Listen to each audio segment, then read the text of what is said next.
You know, they must have heard him on the pitch. They were livid. They were very funny last night, weren't They they? were actually. I thought they were They bounced off each other very well. 6.5. I mean, that helps because they're there all the time as well. Sorry, talking about Luke and Jeff, because there was no other game last night, was there? No. So they could both go. Yeah. But yeah, I'm sure they could have heard him on the pitch screaming from the commentary box. It must be said just on that they thought that there were 4 minutes at a time. And Tom Flanagan had just come on just before the injury time had gone up, and his squad number is the number 4. So they must have missed a 5 going up. I thought I heard a 5. Actually. Yeah, there was 5 over the PA announcement, but anyway, it doesn't matter because they played nearly 7 minutes anyway. Yeah. So, yeah. And the point was as well, Gur's best friend came running on the pitch at the end of the match to accost the referee to say to him, "Why have you only played that amount? You know, we should have had more than that." Yeah, I really... So yeah, I can't I concur understand with that your... guy. You know why he's like that? I don't know why people... I look at Nigel Clough and I think, oh, so that's why people don't like Robbo. That's a great point, you know, because, I mean, I think Robbo's all right. I think he's very funny. I think he knows what he's doing, but other people can't abide him. I guess if you're, you know, like a Sheffield, you know, whatever they are, United fan, you're probably thinking, oh, he's you know, Brian Clough's son, he must be great. Well, he isn't, you know, he's just, he's not even an average manager, is he? He's just a man. He is. He's just, and he's so appallingly badly dressed as well. Make an effort, mate, you know, it doesn't know, does it? You can laugh, but, you know, it doesn't. Just take 5 minutes to think about what you're going to wear. Don't just grab an old sweatshirt, tuck your stupid trousers into your socks just because your dad did it. It didn't make you any better a manager because your dad was a good manager. It's like, you know what it's like? No, stop laughing. You know Roland Boland, right? Mark Boland's son, right? Yeah. He once tried to be like a pop star, right? Only because, right, Mark Boland was his dad. Well, he was rubbish, right? It's exactly the same thing. Brian Clough's son does not automatically make you as good as Brian Clough. It just makes you Brian Clough's son. Hey, I hate that. I don't know if I'm making it clear enough, but I really don't like it. I think You might very well have done. those of you who can't see Modest and I, there are kind of enough glances exchanged there that said we've got a new feature for next week, which is Jers Manager's Fashion Tips. Winning ugly, though, it was nice to do it in that way, considering the way that they were when they beat us 1-0 It's a long last time season. since we've done that as It's well. a We've been on the wrong yeah. end of some of those. Yeah. And although I think it was a bit, bit of an exaggeration to say it's probably one of the biggest results since we moved to Milton Keynes, I would say if we win promotion at the end of the season, then that sure. I think we'll unless we have some remarkable 7-0 win at Preston and then a 6-0 win away at Swindon or whatever. But I think we'll be looking back on that and saying December, cold Tuesday night, Sheffield United, title rival. We're probably going to lose. Normally, last season or the season before... We did mention it last week. Everything was against us last night, wasn't exactly, it? It was a Tuesday, it was a night, it was cold, it was northern. Yeah. And there was no chance. Normally, before the game, we'd have gone into that game and ticked it off as, we're probably going to lose this, right, on to Saturday. Yep. But last 70 night... minutes, though, would you have been happy to come away with the nil point? each? Oh, yeah. Yeah, absolutely, yeah. I mean, like, I wasn't there, but I was particularly chuffed when, you know, old matey scored. What must it have been like if you were there? I mean, it would have been phenomenal. Yeah, really gutted I wasn't there that one. But What did they reckon there was there? 300 last night, they said on the radio. 279 or something, yeah. Was that what it was? well, that was all right. Great for us. The noise, Yeah. the I might have noise when the slagging us goal off. went in was unbelievable. Yeah. It really was. Yeah, I could You hear do- it. 17,500 people just suddenly went, and that was it. I don't know if any of you three have seen the video that I linked yesterday of the goal going in, and you know, for 300 people going in, that's about as much elation as you can make in an away end for a late goal, you know, and that's the point as well, is that I think that everybody really believes, and yesterday, I mean, I'm very much, I don't like to get ahead of myself, but I said to myself yesterday, I said, I think we're going to do it. Yeah, I reckon. Because It's looking good. we've not been at a point in the season many times before where we've gone, right, we've had 5 loanies, our benches, we couldn't even fill a bench yesterday and we still got strength in depth. It's remarkable. Speaking about that, where do you guys stand on the like a Phobie and Greg thing because they were having a right old ding dong before it. Jeff doesn't. He thinks that a Phobie has to start every game, and it's. I think he's being it. Well, I don't like the bloke anyway, but. He has a real problem. He's been building up to that and rowing with Luke about it every week for 3 or 4 weeks, and I think the gaffer's doing it pretty damn right. If it's not I can't argue. I was literally just about to say that, Modders. I mean, it's been working all season. You know, he's sticking to a plan that's working. Yeah. Why they're would both he... coming back into the game? They're starting fresh, And they're ready for it. They're encouraging now that they're spurring each other on. Yeah. It's a great system. At the end of the day, I mean, like, you know, Benick is the better player. It's just as simple as that. I think that's right. Yeah. Greg really has to.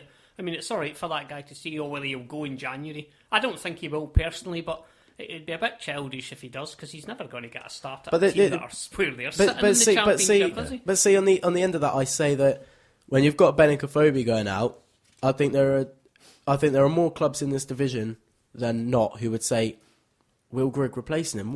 What a great replacement! Yeah. He's. I think if we didn't have Benick and Phobie, we'd be singing Will Grigg's praises. And I think he would have had a few more goals, obviously a few more starts or whatever. But you know that Benick can't be starting every game. We know that, but it's not broken. It's been working all season, and I think Griggy's done a well enough job when he's been called upon to say, you know, what's the question? Griggy's happy here. Phobie said the other day he's happy here. So I remember a game. I can't think who it was against now. They weren't very good, but Man United. Each of them scored like 2 goals each in a 4-0 victory. The heel of God. That one. No, not that one. No, All it was right. another one. Okay. I can't think what they were. They were bloody terrible, whoever it was we played. But they both came on. They That both was a scored Nicola 2 goal, goals. wasn't it? Very good it was. Yeah. So that was my point of view. I Okay. basically not had one. Yeah. No, that's good, thank you. All right, it's probably time to think about moving on, what with it being nearly at the end of the show, and we're on page 2 of a 74-page script.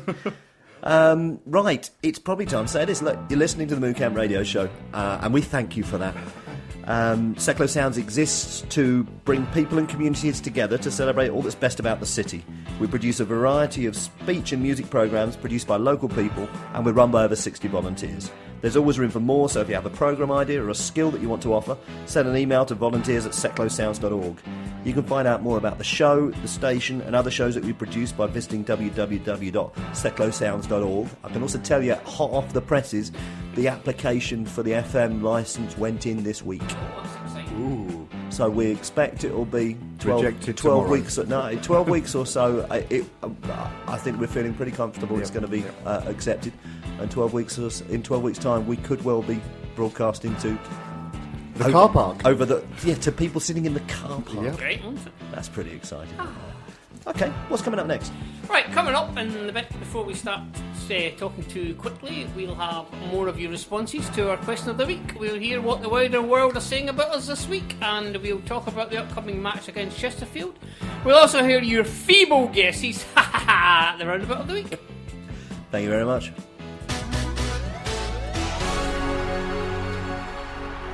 This just in. Following difficulties experienced by fans attempting to connect to the Shortcut app at the Rochdale and Colchester games so they could use the voucher made available following difficulties connecting to the app at the Port Vale game, Shortcut Supremo Ricardo Nobundwith has announced a special offer for the upcoming Chesterfield match. Any fan entering the code "I couldn't connect to the app" to enter the £2.50 discount code, so please give me a £5 discount into the app that they can't connect to, will receive said discount from the order. More on this once we've taken a shortcut or two ourselves. Right, I have some texts in. One of them's from my favourite, Shona in Bletchley. Says, "Hi, gorgeous, missing you." It's cute. Everyone from the blunt side of Sheffield says, "Can't believe how negative and thuggish you lot were last night." Scott from Livingston says, "Still can't tune in." Everyone else says, "You're kidding, right?" Seriously, I shouldn't have read Scott's one in between that. Nigel from Sheffield says, "It's just not fair. That's how we play." Mark from Bletchley says, "It's happening, believe me. This season, it's happening." Scott Mack from Livingston says, "Albie has one of the calming voice that the Samaritans would be proud of. He needs more airtime. MK Army, are you watching AFC?" And also, I've connected now, by the way. Okay, I've got a few others here. Mac Buller has said, delighted with the results recently. Have a feeling that this season we have more of hunger. Is Jers on the show a real Jers fan? Yes. Apparently he is. We didn't know that, but yeah. Diana said the silence was beautiful and she was told that she was accentless on Friday night, and I can just safely say that there were lots of drunk people there, so I think that's the only reason that would possibly have happened. We've got others, but they're all to do with the question of the week, so we'll pick those up when we get there. Can you let people know how they can get in touch with us, Modest? You can contact us by rejecting a tortoise because it doesn't work, even after lots of poking, or by talking in your sleep about a dreamt lottery win and inadvertently telling your wife she's the first one that will be gone. Alternatively, you can use more conventional methods. You can contact us on Facebook at facebook.com/the MooCamp. You can tweet us using the hashtag the MooCamp. You can email radio@moocamp.com. You can text 80085, but remember to start your message with a turtle swims under water, the other one doesn't, or else it won't reach us.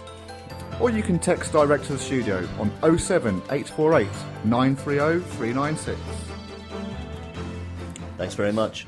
Roundabouts, have we got any guesses coming in so far? Yep, we have got some guesses coming in. Some are a bit ridiculous, which some show some promise though. Martine from Stantonbury says it's Abbey Hill, as that's got 4 exits. Where do we start with that one?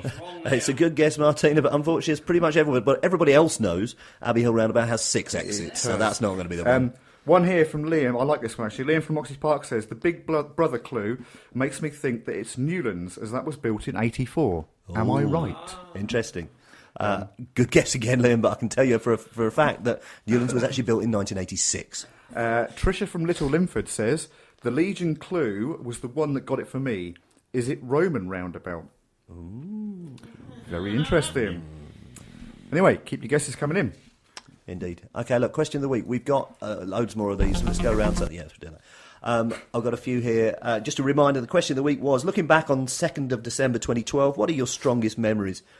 Diane said, if my memory serves me correctly, I think someone dragged this one out to New Year's Eve. Dan McCullough says, the sex aid I was given by an irate, drunken AFC Wimbledon fan in Wetherspoons after the game. That's definitely a true story. Which suggested that him and his dad were a couple.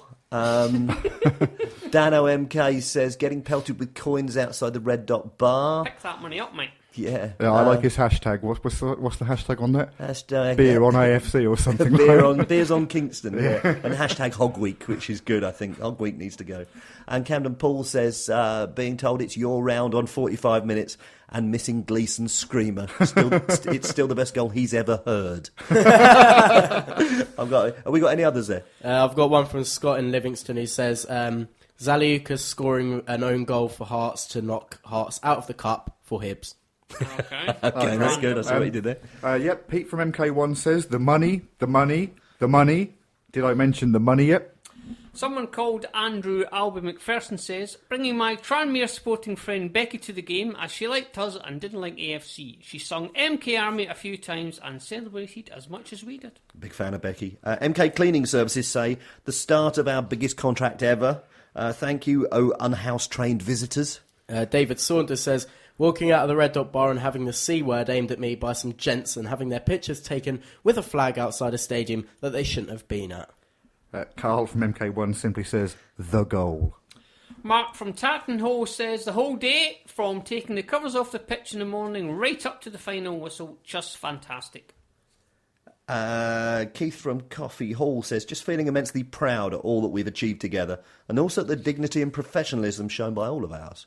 And Paul Harris says, wondering what the Luton Town fans were doing standing there with We Are Wimbledon signs.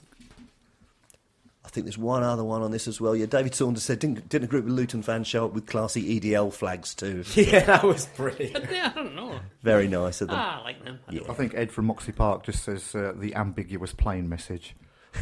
Yeah, was there a message? There might have been. Let's have a look at what they're saying about us this week.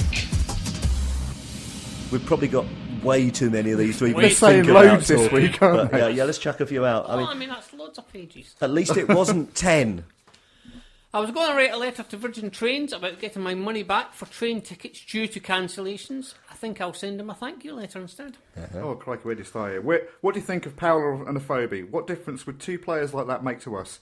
They're too good for this league today. Different class. I like that. Different I class. like that. Different I think class. that should be used.